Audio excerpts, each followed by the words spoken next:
खाली बेगर सारी असल पे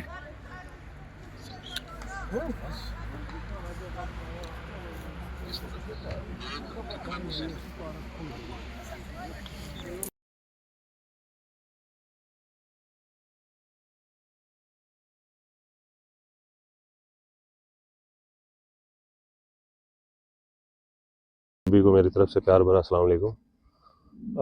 देखिए, मैं जेकेएनसी में 2002 से जब मैंने पहला वोट स्टार्ट किया है, उसके बाद मैंने 2008 में जो है कैंपेनिंग में पार्ट लिया।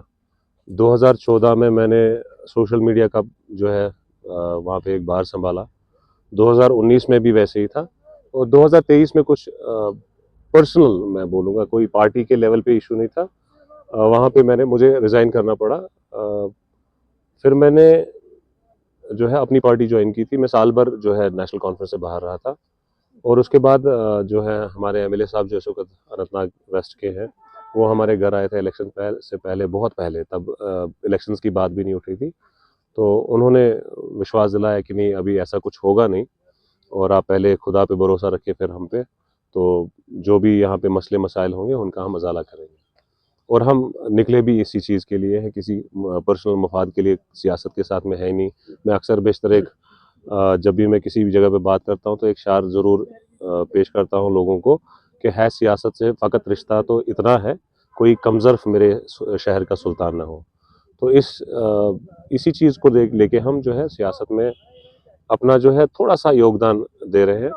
सियासत है तो लोगों के लिए है, लोगों के बका के लिए है। अगर हमारे इस वक्त एमएलएज हैं, सीएम हैं, वो लोगों की बका के लिए बने हैं। लोग उन्हें बनाते हैं, वो खुद नहीं बनते। वो 5 साल के लिए बनते हैं, वो खुद नहीं बनते। लेकिन उन्हीं लोगों की जब सुनवाई नहीं होती, आप जर्नलिस्ट हजरात हैं, आपको सबको सब कुछ पता है कि इस वक्त लोग कितना गुस्से में हैं, क्योंकि कोई काम नहीं हो रहा, डेवलपमेंट उस लेवल से नहीं हो रही।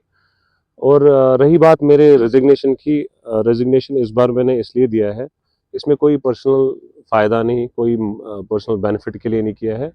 आगा रूहुल्लाह साहब एक नामावर शख्सियत है जिनको किसी तारुफ की कोई ना ज़रूरत नहीं है। ऐसे लीडर को, ऐसे ऑनेस्ट लीडर को, जिसने लोगों का ट्रस्ट रिगेन किया जेकेएनसी के लिए पिछले असेंबली इलेक्शन में, और जब उनकी डिसरेस्पेक्ट होगी तो हम जैसे मामूली जो वर्कर्स है या हमें मेंबर्स कहिए आप, हमारी कोई वहाँ पे शायद फिर औकात नहीं है। तो ज़मीर की बात है, मेरा ज़मीर मरा हुआ नहीं है, मेरा ज़मीर ज़िंदा है कि हम ऐसे ईमानदार इंसान पे जिस पे कोई दाग नहीं लगा, और जो हमेशा, चाहे मैं 2019 में वो हाउस अरेस्ट थे, जब इंटरनेट स्टार्ट हुआ तब से लेके आज तक हम उनको फॉलो कर रहे हैं और वो अपने एक स्टांस पे रहे हैं।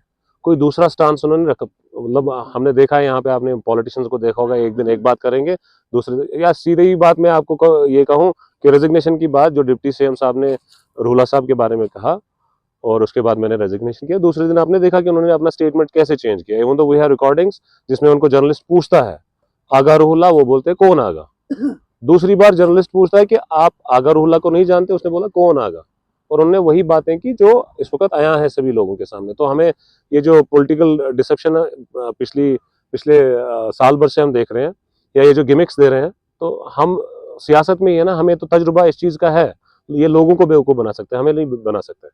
और मैं ये नहीं चाहूँगा कि हमारे लोगों को फिर से बेवकूफ़ बनाया जाए। तो दैट इज़ द रीज़न कि मैंने रिज़ाइन किया आगा साहब के रिस्पेक्ट के लिए। कोई आगा साहब से पर्सनल रिलेशन नहीं है, मैं आगा साहब को दोस्त भी बुला सकता हूँ, भाई भी बुला सकता हूँ, लेकिन मुझे आगा साहब के कैरेक्टर से प्यार है।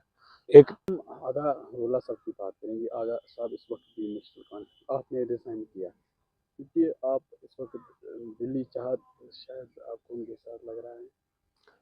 जी देखिए, ये बड़ा क्वेश्चन मुझे सभी ने पूछा कि आगा रूहुल्लाह साहब पार्टी में हो और आपने रेजिग्नेशन कर दिया, आपको नहीं लगता कि आपका जो रेजिग्नेशन करना है वो ज़ाया हो गया? वैसे भी डिप्टी सीएम ने जो है स्टेटमेंट भी बदल दिया, शायद माफ़ी भी मांगी थी। मुझे नहीं लगता मेरा जो रेजिग्नेशन है ये ज़ाया हुआ है, ये प्रोटेस्ट है उस डिसरेस्पेक्ट के लिए। और दूसरी बात रही कि रूहुल्लाह साहब, मैं तो कभी चाहूँगा नहीं कि वो रिज़ाइन करें।